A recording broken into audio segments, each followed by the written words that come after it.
সাহেব আয় চাইলে অনেক মেফার দেয় বিয়ে করতে পেতাম আর মান সম্মান অনেককে চাইলে তাই বিয়ে ন করি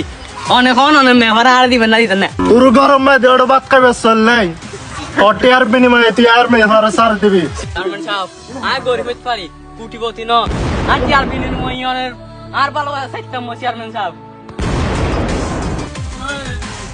ভালোবাসা যদি সত্যি হয় থাকে আজ আর মে ফার তোরা তুলে দিলাম